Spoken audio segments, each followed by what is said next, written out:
मुख्यमंत्री हेमंत सोरेन ने नई दिल्ली में राष्ट्रपति और प्रधानमंत्री से की शिष्टाचार मुलाकात। श्री मोदी को तीसरी बार प्रधानमंत्री बनने पर दी बधाई।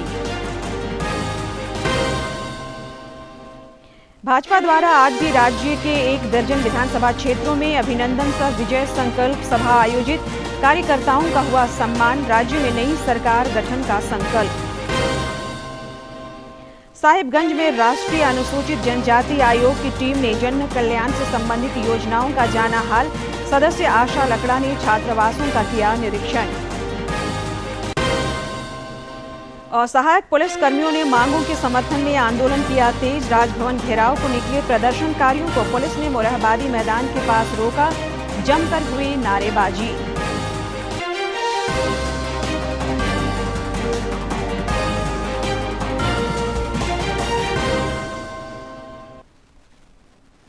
नमस्कार, खबरें झारखंड में आपका स्वागत है। मैं हूं संध्या देमता और अब समाचार विस्तार से। दिल्ली दौरे के क्रम में मुख्यमंत्री हेमंत सोरेन ने आज राष्ट्रपति भवन में राष्ट्रपति द्रौपदी मुर्मू से मुलाकात की। यह उनकी राष्ट्रपति से शिष्टाचार मुलाकात थी। इस मौके पर श्री सोरेन की पत्नी विधायक कल्पना सोरेन भी मौजूद थी। नई दिल्ली में मुख्यमंत्री ने आज प्रधानमंत्री नरेंद्र मोदी से भी मुलाकात की। इस मौके पर सीएम ने श्री मोदी को तीसरी बार प्रधानमंत्री बनने की शुभकामनाएं दी। बाद में पत्रकारों से बातचीत करते हुए मुख्यमंत्री ने कहा कि यह प्रधानमंत्री से उनके पूर्ण रूपेण शिष्टाचार मुलाकात थी। उन्होंने श्री मोदी को प्रधानमंत्री बनने की शुभकामनाएं दी हैं। एक सवाल के जवाब में मुख्यमंत्री ने कहा कि राज्य में विकास के मुद्दे पर वे अपनी बातें नीति आयोग की बैठक में रखेंगे। और कोई विशेष नहीं है। अभी प्रधानमंत्री से हमारी मुलाकात हुई, राष्ट्रपति महोदय से भी मुलाकात हुई। भाजपा द्वारा आज राज्य भर के 1 दर्जन विधानसभा क्षेत्रों में अभिनंदन सह विजय संकल्प सभा आयोजित की गई। रामगढ़ के पटेल चौक काकेबार स्थित पटेल छात्रावास सभागार में आयोजित विधानसभा स्तरीय कार्यक्रम में पार्टी के पूर्व प्रदेश अध्यक्ष सह राज्यसभा सदस्य दीपक प्रकाश भी शामिल हुए। इस दौरान उन्होंने कार्यकर्ताओं का हौसला बढ़ाया। उन्होंने कार्यकर्ताओं को विधानसभा चुनाव में जुट जाने का निर्देश दिया। भारतीय जनता पार्टी है जो एक चुनाव खत्म होता है तो दूसरे, इसलिए आने वाला विधानसभा का चुनाव झारखंड की 3.5 करोड़ जनता के आकांक्षा के प्रतीक भारतीय जनता पार्टी एनडीए गठबंधन यहां पर चुनाव लड़ेगी और चुनाव जीतने का काम। इधर गढ़वा विधानसभा क्षेत्र के कार्यकर्ताओं को भी आज सम्मानित किया गया।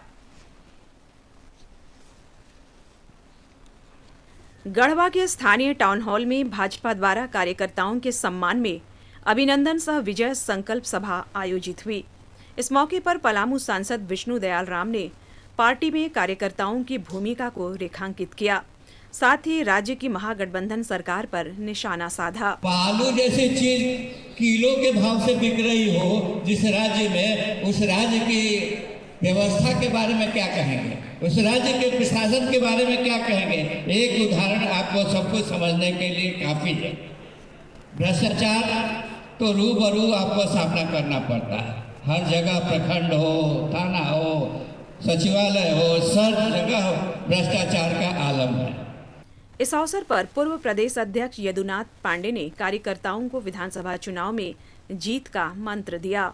कि अगर ये एक मौका चुका, फिर शिकारी आएगा, फिर जाल बिछाएगा, फिर डालना डालेगा, फिर लोग में अगर फंसे तो 5 साल सोच लीजिए। बता रहे थे पूर्ववक्ता लोग, 5 साल फिर लौट के नहीं आता। आज विधि व्यवस्था खत्म है झारखंड की, लेकिन जब भाजपा की सरकार बनती है तो सब पे अंकुश रहता है। अभिनंदन सह विजय संकल्प सभा में पूर्व विधायक सत्येंद्र तिवारी समेत कई नेता और कार्यकर्ता उपस्थित थे। गढ़वा से विजेंद्र तिवारी की रिपोर्ट।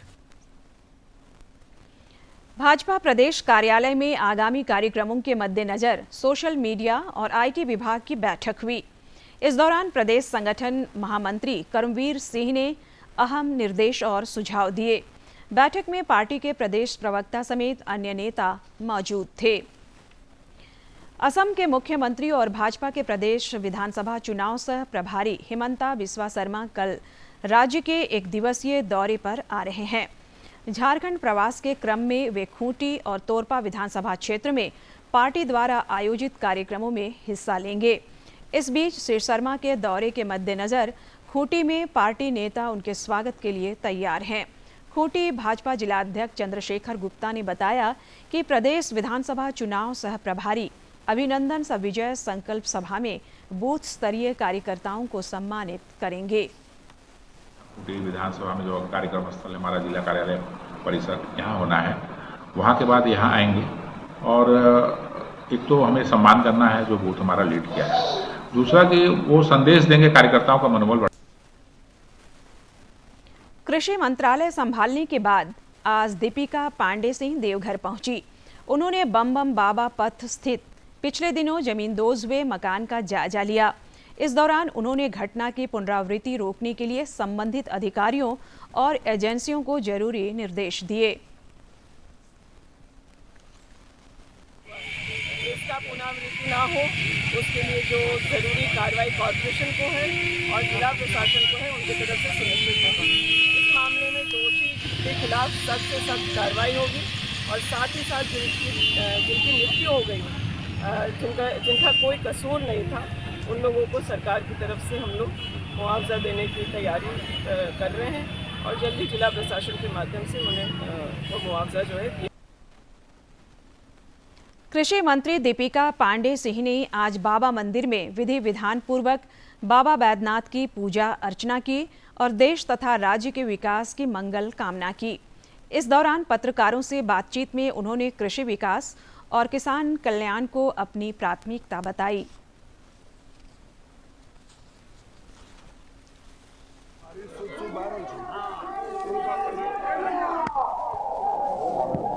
मैं काम तो हम लोग प्रभार लेकर के शुरू कर दिए हैं और आने वाले समय में कृषकों के लिए ज़्यादा से ज़्यादा काम अपने राज्य में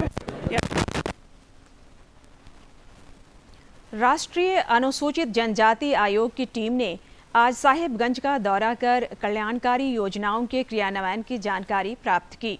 आयोग की टीम ने जिले के विभिन्न आदिवासी सामाजिक संगठन के प्रतिनिधियों के साथ बैठक कर समाज में व्याप्त समस्या को जाना और जरूरी निर्देश दिए। आयोग के सदस्य आशा लकड़ा ने आदिवासी महिला छात्रावास और साहिबगंज महाविद्यालय के आदिवासी छात्रावास का निरीक्षण किया। इस दौरान उन्होंने छात्रावास में रह रहे छात्र छात्राओं से बातचीत कर उनकी समस्याओं से अवगत हुई। उन्होंने अनुसूचित जनजाति बालिका छात्रावास पोखरिया और आदिवासी कल्याण छात्रावास का भी निरीक्षण किया। गिरिडीह के प्रधान जिला जज मनोज कुमार और उपायुक्त नमन प्रियेश लकड़ा ने आज सरिया प्रखंड में प्रस्तावित अनुमंडलीय न्यायालय और जेल के लिए भूमि का निरीक्षण किया। इस दौरान प्रधान जिला जज ने कहा कि न्यायालय की स्थापना होने से लोगों को सहूलियत होगी। सरिया में जेल का भी निर्माण प्रस्तावित है। उपायुक्त ने इस संबंध में सीओ को जमीन का विस्तृत रिपोर्ट देने का आदेश दिया है। चक्रधरपुर के झामुमो विधायक सुखराम उरांव ने कस्तूरबा गांधी आवासीय बालिका विद्यालय में नामांकन में अनियमितता का आरोप लगाया है। श्री उरांव ने मुख्यमंत्री हेमंत सोरेन को पत्र लिखकर इसमें शामिल लोगों पर कार्रवाई करने का आग्रह किया है। उन्होंने मौखिक रूप से भी उपायुक्त से इसकी शिकायत की है। रांची के बिरला प्रौद्योगिकी संस्थान बीआईटी मिश्रा ने अपनी स्थापना के 70 वर्ष पूरे कर लिए हैं। स्थापना दिवस को लेकर संस्थान में कार्यक्रम का आयोजन हुआ, जिसमें कई गणमान्य लोग शामिल हुए। इस दौरान वक्ताओं ने स्थापना दिवस को संस्थान की विरासत का उत्सव बताया। प्रोफेसर इंद्रनील मन्ना ने स्थापना से लेकर 70वीं वर्षगांठ की यात्रा पर एक प्रस्तुति दी। राज्यपाल सीपी राधाकृष्णन ने वर्चुअल तरीके से समारोह को संबोधित करते हुए स्थापना दिवस की शुभकामनाएं दी। उन्होंने संस्थान की तकनीकी शिक्षा के प्रति अटूट प्रतिबद्धता की सराहना की। संसद का बजट सत्र 22 जुलाई से शुरू हो रहा है। केंद्रीय वित्त मंत्री निर्मला सीतारमण 23 जुलाई को आम बजट पेश करेंगी। प्रधानमंत्री नरेंद्र मोदी के तीसरे कार्यकाल का यह पहला बजट होगा। बजट को लेकर रांची के लोगों को काफ़ी उम्मीदें हैं। ग्लोबल मैन्युफैक्चरिंग हब बनाने की एक जो कवायद ये सरकार ने शुरू की है, इससे भी मुझे लगता है कि ये काफ़ी हद तक आगे जाएगी। और मेकिंग इंडिया प्रोजेक्ट भी चल रहा है, वो भी काफ़ी अच्छा चल रहा है। और रेलवे में 2.5 लाख करोड़ का जो बजट है, जो रिकॉर्ड हो रहा है, उस पर भी इस बार काम होगा। और मुझे लगता है कि एक्सीडेंटल जो रेलवे का एक्सीडेंटल जो पार्ट है, वो उस पर भी ये सरकार ज़रूर ध्यान देगी। सरकार से बजट की यही उम्मीद है कि हम आशा करते हैं कि पिछले साल की अपेक्षा इस साल और उससे ज़्यादा अच्छा बजट पेश किया जाए और सभी के हक में, मिडिल क्लास फैमिली हुए, गरीबों लोग हुए, सभी के बजट में होना चाहिए। आज जो विश्व पटल पे भारत की स्थिति है, चाहे वो रक्षा के मामले में हो, आर्थिक मामले में हो, राजनीतिक मामले में हो, हम अभी काफ़ी अच्छे स्थिति में हैं और उम्मीद करते हैं कि इस बार भी बजट आम जनता के हक में होगा। अभी तक जो है 2 बजट पास हुआ है, 2 टर्म्स का, वो तो ठीक ही था। और उम्मीद करते हैं कि अगला बजट भी अच्छा होना चाहिए, जो मैं गरीबों को हक का हो। सीनियर सिटीजन के लिए भी जैसे रेल सुविधा हो या इनकम टैक्स का सुविधा हो, इस पर थोड़ा सा ध्यान देना है। सरकार ने जितने भी विकास के काम के लिए जितने भी प्रावधान किए थे, हम तो चाहेंगे कि इस बार भी उससे भी अच्छा और हमारा जो देश है विकास की ओर अग्रसर। रामगढ़ में आकांक्षी प्रखंड कार्यक्रम के तहत संपूर्णता अभियान को लेकर उपायुक्त की अध्यक्षता में जिला स्तरीय कार्यक्रम का आयोजन हुआ। छत्तर मांडू स्थित टाउन हॉल भवन में आयोजित कार्यक्रम के दौरान उपायुक्त ने उपस्थित लोगों को आकांक्षी प्रखंड कार्यक्रम के तहत 30 सितंबर तक चलने वाले संपूर्णता अभियान और इसके उद्देश्यों की जानकारी दी। उन्होंने संबंधित अधिकारियों और कर्मियों को लक्ष्य हासिल करने के लिए प्रेरित किया ताकि हर क्षेत्र में जिला अव्वल स्थान पर रहे। उपायुक्त ने गर्भवती महिलाओं की नियमित स्वास्थ्य जांच सुनिश्चित करने और किसानों को मृदा हेल्थ कार्ड उपलब्ध कराने का भी निर्देश दिया। सहायक पुलिस कर्मियों ने समायोजन की मांग को लेकर आंदोलन तेज कर दिया है। वे पिछले 2 सप्ताह से रांची के मोरहाबादी मैदान में अनिश्चितकालीन धरना पर बैठे हैं। उन्होंने अपने आंदोलन को तीव्र करते हुए आज राजभवन घेराव के लिए कूच किया, लेकिन उन्हें पुलिस ने मोरहाबादी मैदान के टीओपी के समीप ही रोक दिया। इस दौरान उन्होंने मांगों के समर्थन में जमकर नारेबाजी की। तो कौन संवेदनशीलता है, सकारात्मकता है? केवल गुमराह करने के लिए, भ्रमित करने के लिए, हमारे गांव गरीब की आवाज को दबाने के लिए यह षड्यंत्र है और कुछ नहीं है। आपको रोकना है, पहला दिन रोक दिए, दूसरा दिन रोक रहे हैं और बार अगर देखते हैं कि कौन रुकता है नहीं रुकता है। हम तो रांची के वरीय पुलिस अधीक्षक चंदन कुमार सिन्हा ने अनुशासनहीनता को लेकर 1 एएसआई और 4 आरक्षियों को निलंबित कर दिया है। इन सभी को बूटी मोड़ में लगातार अवैध रूप से बस पार्किंग के विरुद्ध मिल रही शिकायत को लेकर तैनात किया गया था। वरीय पुलिस अधीक्षक द्वारा किए गए औचक निरीक्षण के बाद पाया गया कि संबंधित स्थान पर बदस्तूर बसों को रोककर यात्रियों को बैठाया जा रहा है। एसएसपी ने सख्ती दिखाते हुए जिम्मेदार पुलिसकर्मियों पर कार्रवाई की है। सरायकेला के कुचई से तमाड़ आ रही बारातियों से भरी बस के बिजली तार की चपेट में आने से नाबालिग समेत 3 लोगों की मौत हो गई, जबकि 5 की हालत गंभीर है। सभी घायलों को अस्पताल में भर्ती कराया गया है। बताया जा रहा है कि सरायकेला जिले के कुचई थाना क्षेत्र से बारूहातू गांव से बाराती बस तमाड़ थाना क्षेत्र के चोगा गुट्टू आ रही थी। गांव में प्रवेश करने से पहले ही बस बिजली के तार के संपर्क में आ गई।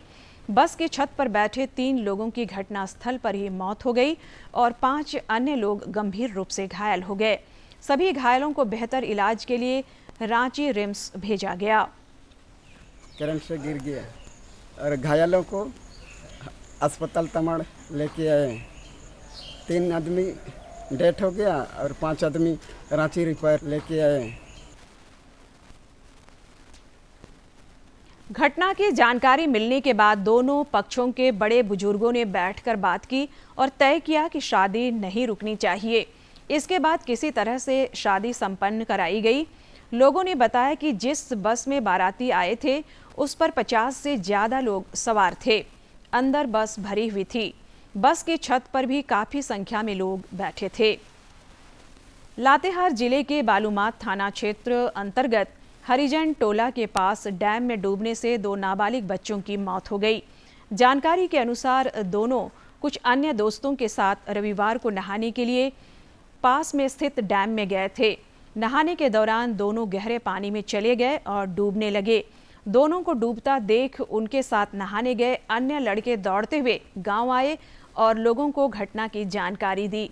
घटना की सूचना मिलने के बाद बड़ी संख्या में ग्रामीण डैम के पास पहुंचे और पानी में डूब रहे दोनों लड़कों को बाहर निकाला। इसके बाद तत्काल दोनों को बालूमाथ अस्पताल लाया गया, जहां चिकित्सकों ने जांच के बाद दोनों को मृत घोषित कर दिया। पलामू जिले के लेस्लीगंज थाना क्षेत्र के कुंदरी में बस के धक्के से एक व्यक्ति की मौत हो गई। घटना से आक्रोशित लोगों ने चालक को पकड़कर बुरी तरह से पीटा, साथ ही बस में आग भी लगा दी।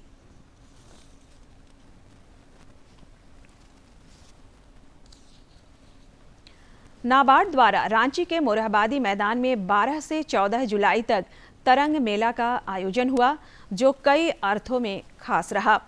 इस 3 दिवसीय मेला में लोगों ने गुमला सिसई के रागी के आटे, मल्टीग्रेन आटा और ऑर्गेनिक सब्जी में खासी दिलचस्पी दिखाई।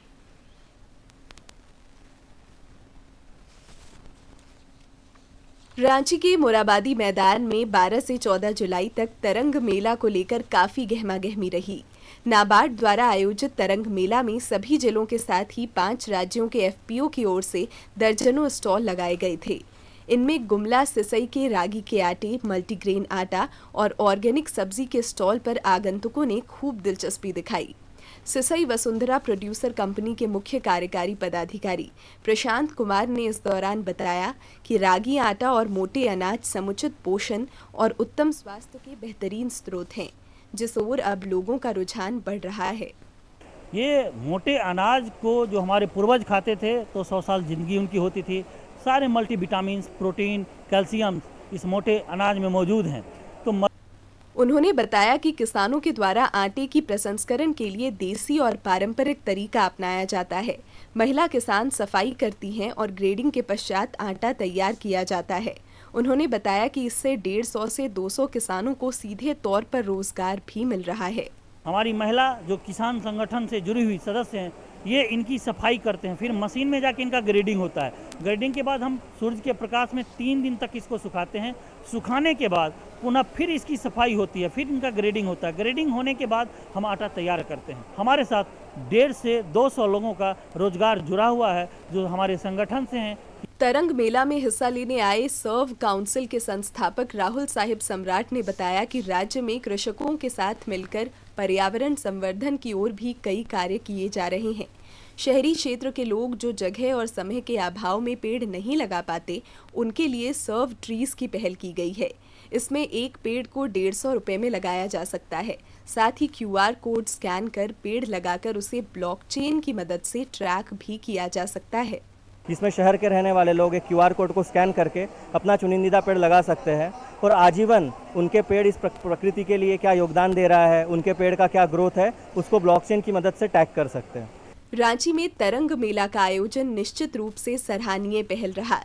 नाबार्ड के सहयोग से जहां शिल्पकारों, लघु उद्यमियों और किसानों को एक बड़ा मंच मिला, वहीं यह आयोजन लोगों के बीच पर्यावरण संरक्षण और संवर्धन का भी संदेश दे गया। रांची से कैमरामैन विकास के साथ शिवानी की report.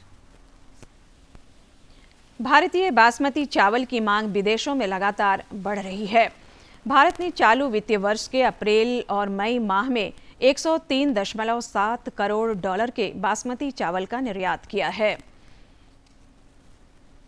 Agricultural and processed food products export development authority के आंकड़े के मुताबिक भारत ने चालू वित्त वर्ष 2024-25 के अप्रैल मई अवधि में 103.7 करोड़ डॉलर के बासमती चावल का निर्यात किया। ये 2023-24 की समान अवधि के 91.7 करोड़ डॉलर की तुलना में 13.11% अधिक है। दरअसल घरेलू बाजार में कीमतों को नियंत्रित करने के लिए सरकार की ओर से चावल के निर्यात पर लगाए प्रतिबंधों का असर अन्य किस्मों पर पड़ा है और यही वजह है कि अप्रैल मई में गैर बासमती चावल का निर्यात सालाना आधार पर 13.35% घटकर 91.9 करोड़ डॉलर रह गया।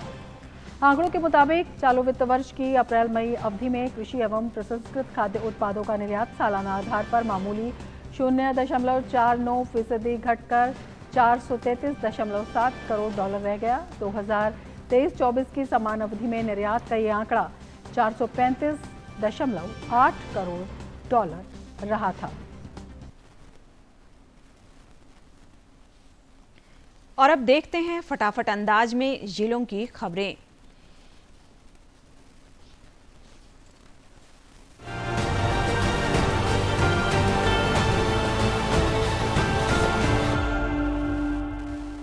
अल्पसंख्यक कल्याण मंत्री हफीजुल हसन ने देवघर जिला अंतर्गत मधुपुर में अपने आवास पर आम लोगों से मुलाकात तथा संवाद किया। इस दौरान उन्होंने जन समस्याओं के समाधान के लिए संबंधित अधिकारियों को जरूरी निर्देश दिए। जमशेदपुर सांसद विद्युत बरन महतो ने सभी युवाओं को विश्व युवा कौशल दिवस की हार्दिक शुभकामनाएं दी हैं। उन्होंने एक सोशल मीडिया पोस्ट में कहा कि प्रधानमंत्री नरेंद्र मोदी के नेतृत्व में केंद्र सरकार स्किल इंडिया, प्रधानमंत्री कौशल विकास और आत्मनिर्भर भारत जैसी योजनाओं के माध्यम से करोड़ों युवाओं के कौशल को निखारने के लिए निरंतर प्रयास कर रही है। गढ़वा समाहरणालय सभागार में जिला स्तरीय बागवानी सलाहकार समिति की बैठक हुई। इस मौके पर उपायुक्त ने अधिकारियों को कार्यों में तेजी लाने सहित अन्य विषयों पर निर्देशित किया। बोकारो अंतर्गत चंद्रपुरा प्रखंड सह अंचल कार्यालय परिसर में पेंशन सह दिव्यांगता शिविर का आयोजन हुआ। इस दौरान बड़ी संख्या में स्थानीय लोगों ने शिविर का लाभ उठाया। साहिबगंज के उधवा प्रखंड में आगामी मुहर्रम को लेकर अनुमंडल पदाधिकारी राजमहल कपिल कुमार और अनुमंडल पुलिस पदाधिकारी विमलेश त्रिपाठी ने जुलूस मार्ग तथा मेला स्थल का निरीक्षण किया। उन्होंने असामाजिक तत्वों पर कड़ी नजर रखने और विधि व्यवस्था के मद्देनजर जरूरी निर्देश दिए।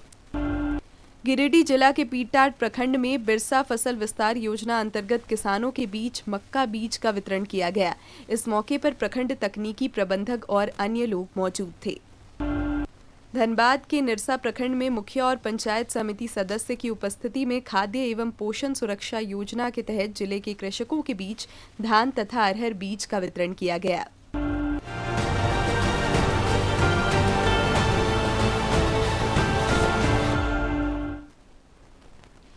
खबरों में आगे बढ़ेंगे। रामगढ़ के उपायुक्त चंदन कुमार ने जिला आपूर्ति कार्यालय द्वारा किए जा रहे कार्यों की समीक्षा की। इस दौरान उन्होंने आधार सीडिंग, मोबाइल नंबर सीडिंग और पीवी-टीजी डाकिया योजना समेत अन्य विषयों की प्रखंडवार जानकारी ली। उपायुक्त ने खाद्यान्न के रखरखाव के लिए बनाए गए गोदाम के संबंध में भी जानकारी ली तथा आवश्यक दिशा निर्देश दिए। बैठक के दौरान जिला आपूर्ति पदाधिकारी रंजीता टुप्पो ने उपायुक्त को धान अधिप्राप्ति के विरुद्ध किए गए भुगतान की जानकारी दी, जिस पर उपायुक्त ने शेष बचे किसानों को जल्द से जल्द भुगतान करने का निर्देश दिया। कुछ जानकारी मौसम से। राज्य में पिछले 24 घंटे के दौरान मानसून गतिविधि सामान्य रही। राज्य में कई इलाकों में हल्के से मध्यम दर्जे की बारिश हुई। गढ़वा के धुरकी प्रखंड में 63.5 मिलीमीटर बारिश रिकॉर्ड की गई। मौसम विज्ञान केंद्र रांची के वैज्ञानिकों के मुताबिक हल्के से मध्यम दर्जे की बारिश का यह सिलसिला 21 जुलाई तक चलने के आसार हैं। तापमान में भी अगले 5 दिनों के दौरान किसी बड़े बदलाव की उम्मीद कम है। राज्य में 1 जून से 15 जुलाई तक औसतन 46% कम बारिश हुई है। और अब एक नज़र डालते हैं प्रमुख शहरों के आज के तापमान पर। राजधानी रांची का अधिकतम तापमान 28.8 और न्यूनतम 24 डिग्री सेल्सियस रिकॉर्ड किया गया। जमशेदपुर का अधिकतम तापमान 31 और न्यूनतम 26.2 तथा डाल्टनगंज का अधिकतम तापमान 32.8 और न्यूनतम तापमान 24.5 डिग्री सेल्सियस रिकॉर्ड किया गया। भुवनेश्वर में आयोजित खेलो इंडिया महिला भारोत्तोलन क्षेत्रीय लीग में राज्य के खिलाड़ियों का उम्दा प्रदर्शन रहा। लीग में झारखंड की टीम उपविजेता रही। 71 किलोग्राम भार वर्ग में आरोही कुमारी ने, जबकि 49 किलोग्राम भार वर्ग में धनपति कुमारी ने रजत पदक जीतकर राज्य का मान बढ़ाया।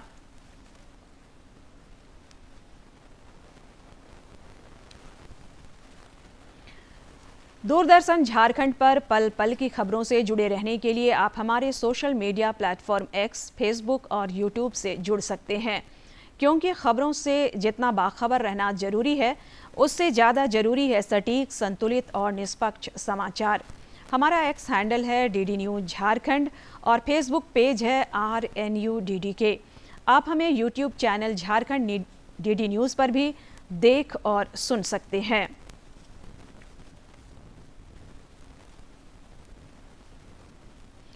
अंत में मुख्य समाचार एक बार फिर।